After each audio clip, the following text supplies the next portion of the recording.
Hello and welcome to the latest in Real Stories, our bite-sized format of Do More with Less.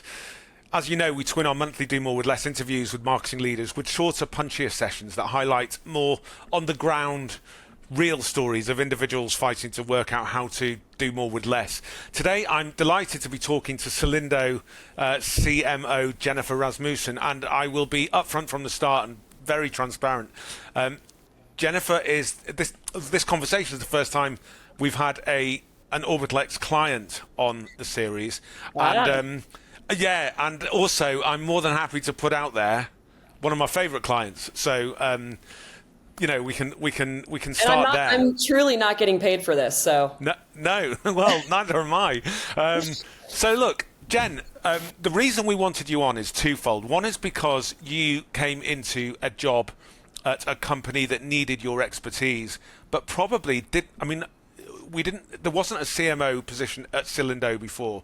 No. And you came into something there was lots and lots of stuff happening. It was very, very sort of broad, wide-ranging, but quite scattergun with no real strategy, and immediately had to make a huge series of decisions on what to keep, what to leave out, how to get everybody aligned with quite a small marketing resource, if we're straight up.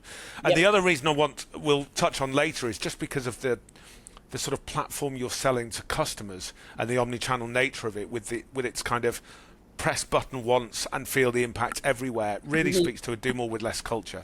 Yep. So let's start.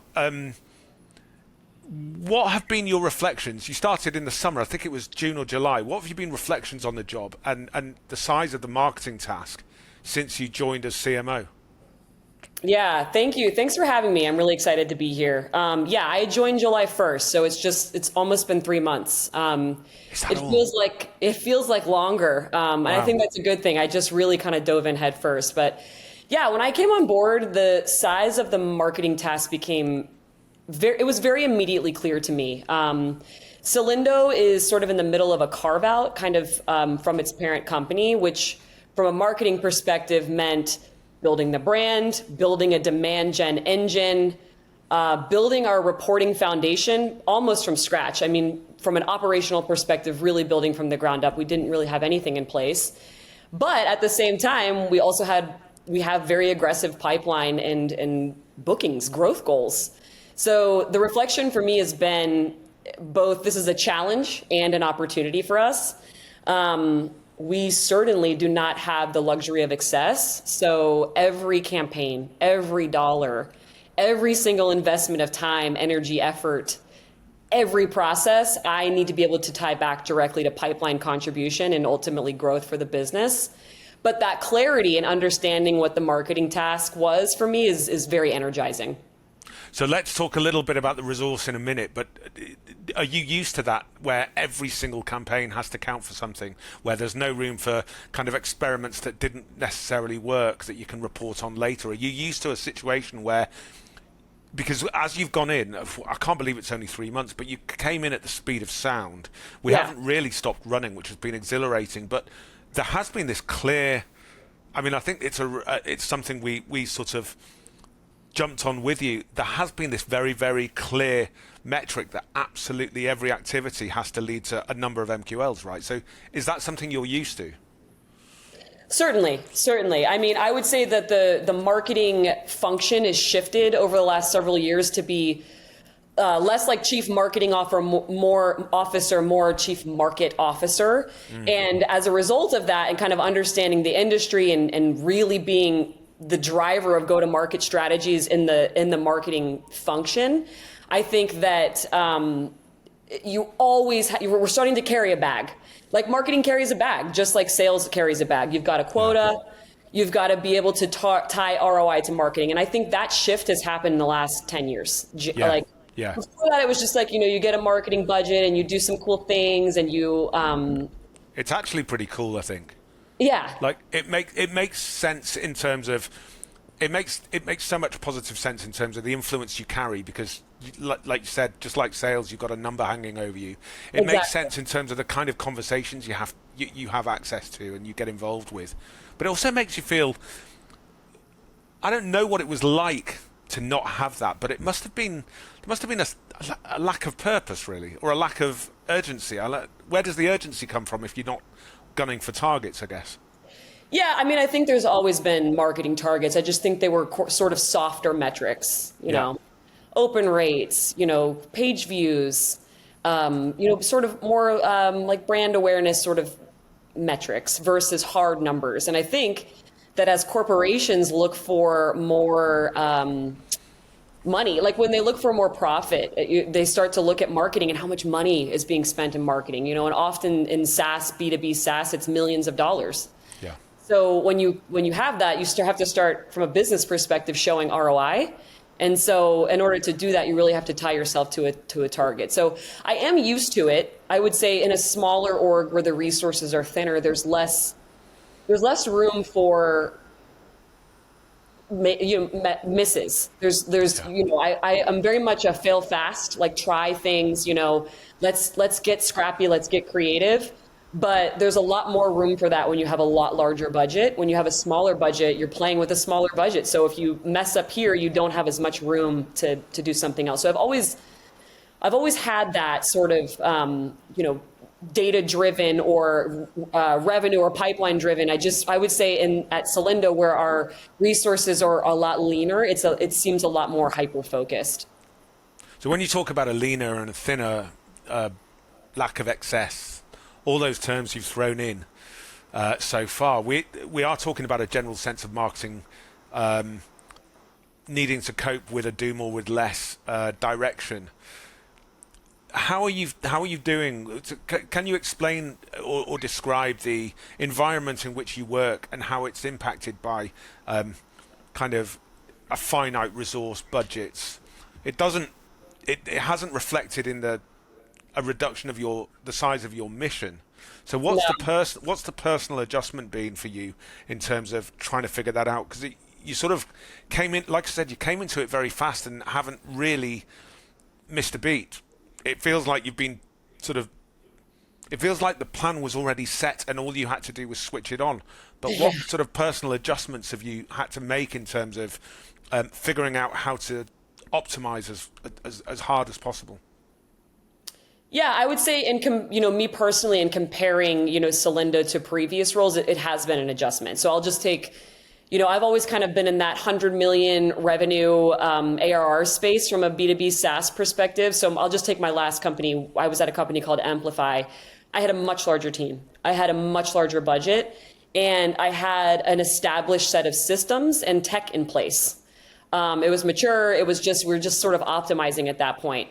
Here at Cylindo, much leaner, like we've said, much more entrepreneurial sort of startup vibes. I'm much closer to the ground. I'm touching bottom, if you will, much more often. And my entire team is wearing multiple hats. So often it is, who can deploy this email out of HubSpot today? And often it's me. I'm actually inside of the system doing that. You can't just be one thing anymore, especially here. So I would say that's been a massive adjustment. It's not just the team is smaller, the budget is smaller. Everyone is, really wearing a lot of different hats, myself included, and we're all kind of much closer to the ground. The mission is the same, drive pipeline, drive bookings, but I would say for me personally, it requires sharper prioritization and more creativity. You got to be not sloppy, but scrappier. And we need to have tighter alignment than I would say is necessary, or in other roles, tighter alignment with sales and customer success teams.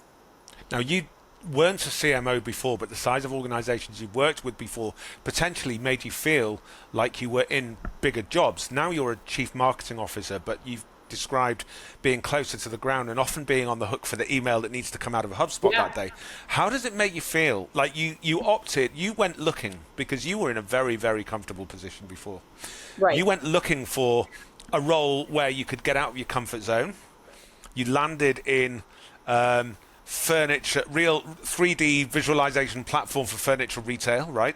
But with this job title, the job title of a business the size of Cylindo doesn't necessarily match the resource and budgets and grandeur that you might have been used to before.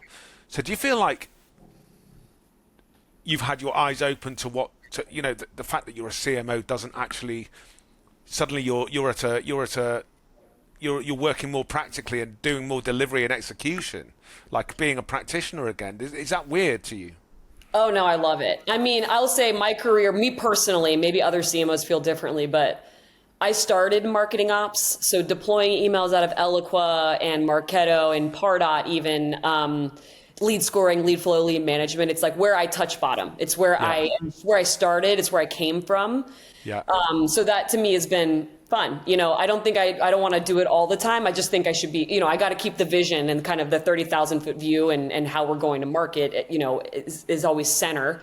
But I would say that. And then I would also say like my personal management style. Like we've all had sort of pass through managers before where they can't do what they're asking you to do. Yeah. And it's very important especially because we are so small. There's 132 employees at Cylindo. Yeah. So it's a family. I know that sounds sort of lame, but it's true.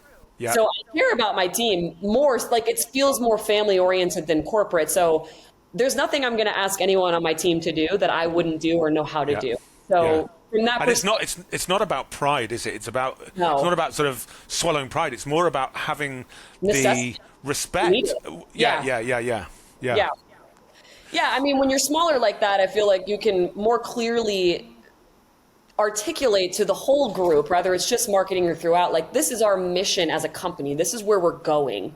Get on board, like we're all rowing in the same direction. Yeah. We're all trying to get to this revenue number. We're all trying to do that. It's harder to do that with larger organizations. It's easier to do when you're small. So while you have some of these constraints with budget and, people, it's in a smaller place, you also get this beautiful sort of family oriented thing that is like kind of hard to even put into words as I'm struggling, but it's something that you can't really get at big corporations or larger places. You get pockets of it, but not as much here where it's like, who do I, if you're at a large org, it's like, who do I go to? Like, who's the head of CS? Like, who do I talk to about this? And getting on their calendar is challenging. And here it's like first name basis with Katie, it's like, it's just, who do I go to for this? Who do I go to for that? Is just when it's smaller, you kind of get this beautiful family-like thing that you sacrifice sort of. Do you know what I love? I love the idea that you've called it a family, and then your immediate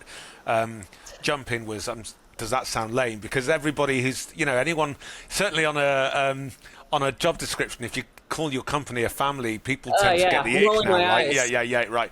But it really is with you, because one of the things that I told you before, I told anyone who's listening today that you're one of my favorite clients, and I wasn't just bullshitting for the sake of a podcast or being nice to a client.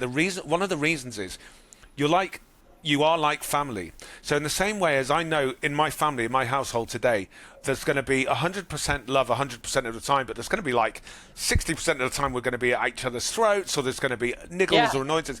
I love the fact that you and me, and you've people mapped our entire organization. You know when to go to my colleague Stu or my colleague Kat, my colleague Mary. We'll get emails from you, one-liners or whole explanations every single day. You're like a sister, or you're like a member of the family in which you can go, just had this idea, can we try that out and see if you can get back to me and report back, and you go, loved it. Like it's energizing. There's none of the formality of a client relationship that sometimes exists. I think in the UK, maybe not in the States so much, but where there has to be one person talking. It's like pile in at speed. Can we get this done? Or I've just had an idea. Or when we produce something, you say, love that. Let's see if we can scale that. And it's like totally. It feels like family. It's great.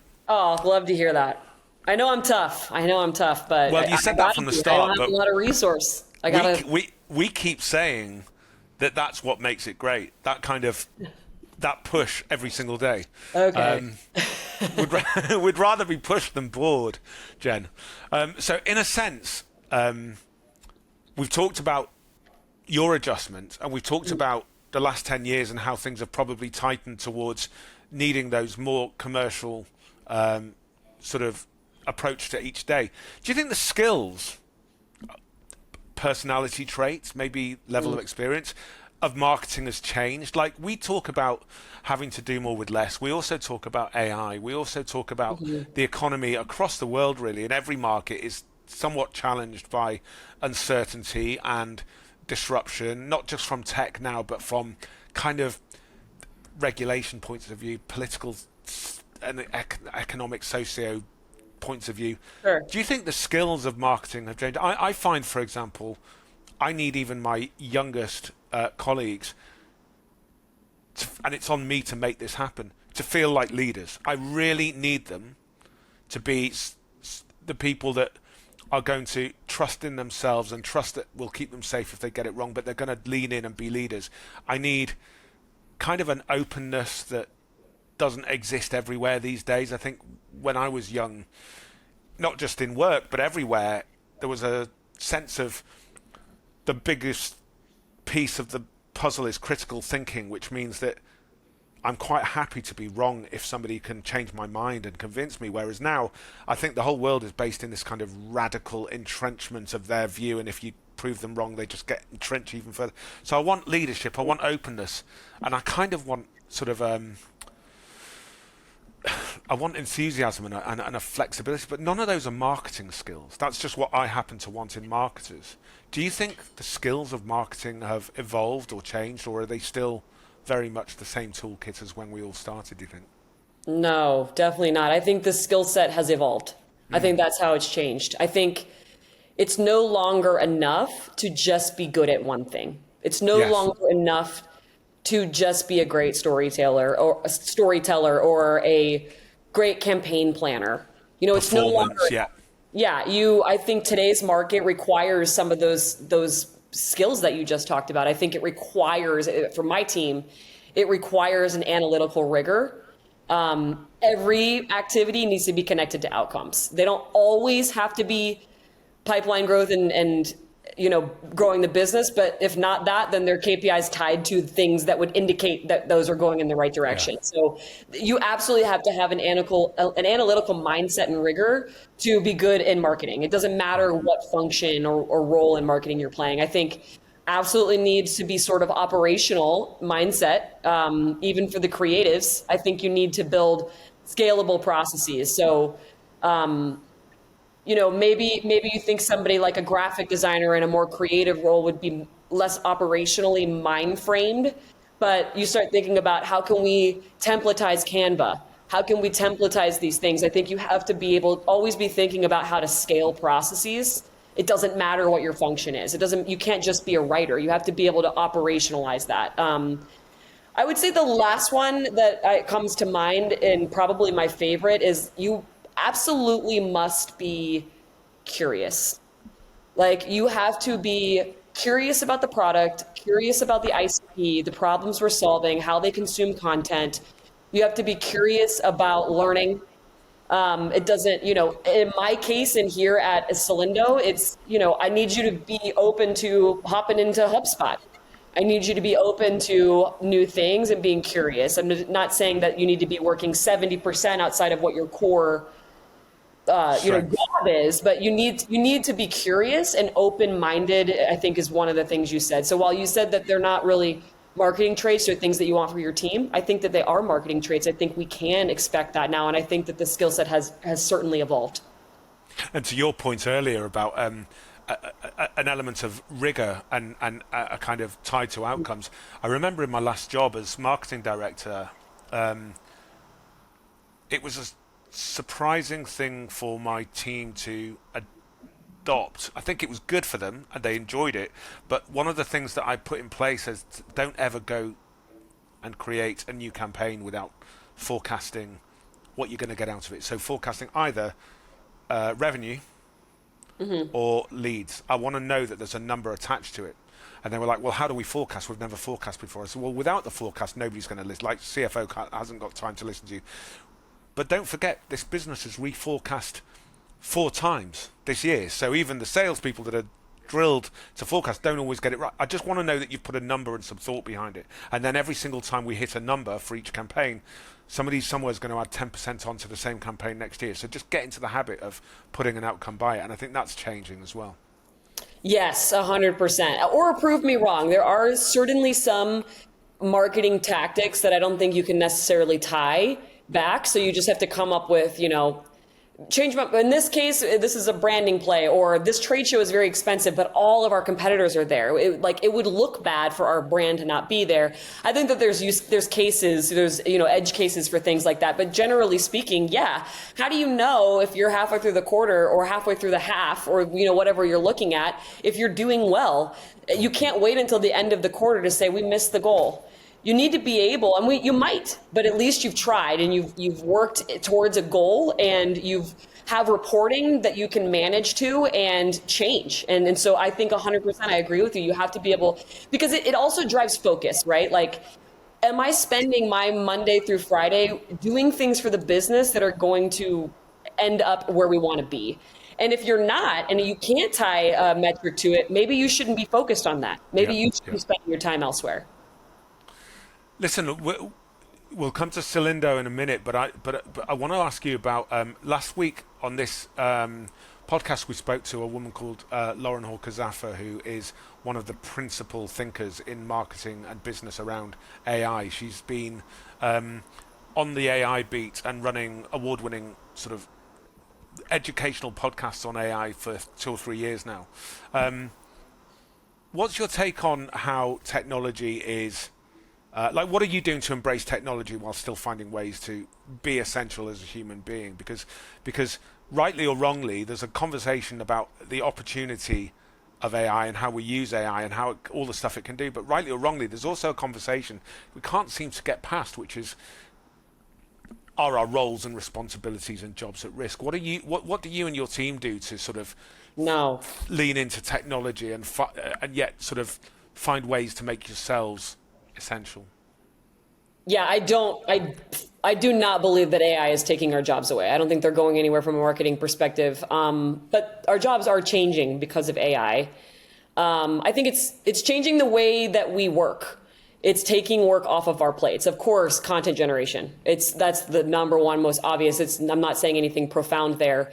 Image generation too, but with reporting and really campaign optimization. I find that I can take some email stats and some page views and some form submissions and kind of grab all those things and throw it into ChatGPT and give me a jump start into like what's working and comparing this campaign to that one. So I think it's really, AI is also helping in some cases with campaign optimization. At Cylindo, we're certainly embracing it both in our jobs and in our product. We just rolled out QuickShot, and that's automating lifestyle imagery for furniture brands, manufacturers, retailers, and of course our own marketing stack. Like we have HubSpot, and we're using HubSpot, ChatGPT, those sorts of things so that we can spend more time on the more strategic work, if you will. So it's things like, if I can, create images, content, campaign optimization, I can spend more time with my sales team and my business development team on the message, seeing what's resonating, seeing what's not, getting down into the nitty-gritty detail. Where do we need pipe? Is it in this region or that region? Is it for this product or that product? So I can free up some of my time to do more strategic work. That's how AI is working for us. Cool, really cool. So we come to the last question, and it's the one about how you're finding the world of furniture. So many of your customers, I know because I've spoken to them, you are the only player in genuine real-time visualization of products online with all the 3D greatness and the being able to zoom in 3 or 4 times to make sure you're getting all the right fabric on the right sort of structures, the colors, all the different combinations, and giving customers that chance to create and co-create and curate thousands and thousands of pieces of furniture while retailers don't have to do all the live product shot stuff, which is so expensive and time consuming. Being able to give them the sense that they can manage their portfolio and stock really well, and it leads to a greater trust. And with all the virtual reality stuff where I can see the couch I've created in my front room. How are you we also did something with you on the omnichannel offer, which means that somebody can press a button once to change a product SKU, and it changes not just on their website, but on all the partner and aggregator websites. So they're doing something once and it's having a wide scale impact. So again, doing more with less. How are you feeling 3 months in? Still can't believe it's only 3 months, but 3 months in, about the world of furniture and the vibes and differences and changes you're making to your customers' businesses? Yeah, I love the question, and it is super exciting time for me to be here because furniture brands and retailers are under the same pressure that you and I are, that we all are. Do more with less. Do more with fewer resources. What more do you have? And so being able to help them with those sorts of things, you named a lot of them. Our technology is allowing them to reduce photography costs. We're speeding up product launches. We're even doing sort of rapid prototyping for furniture lines or furniture brands that do a lot of line launches. We're automating content creation, streamlining asset management. So, it's one platform where you can orchestrate, you can store files, you can collaborate together. You're activating visuals all in one spot. And they're telling you it's making a difference to their customers' buying journey, right? 100%. And then of course we're supporting that omnichannel sell. So you create it once and it's available everywhere. You're using it. Your marketing team is using it. You're using it on your e-commerce site. You're putting it on social media inside of emails. And so all of those things are allowing our customers to drive higher conversion rates, higher cart sizes, because it's such an immersive experience. And it's taking the manual tasking back and forth over email for a particular thing. It's all much more streamlined, and that is it's freeing their time to do more strategic work like we were just talking about. So in the same way that and of course we're embracing AI as well in our product, it's streamlining a lot. There's so much more that they're able to do with our technology. I love it. I love the idea that you have gone from being sort of chief of Amplify to now you're a furniture expert and you love all that, the fabrics and all that stuff. The retailers are having a great time with the Cylindo platform because they are able to do more with less, which is kind of one of the stories we want to be telling. So listen, Jen, you sound as fired up today as you did 3 months ago, and you're probably looking at the next sort of 2 quarters ahead. So really, really good to have you on the podcast, and thanks for sharing your time. Yeah, absolutely. Thanks for having me. This was fun. Take care. Talk soon.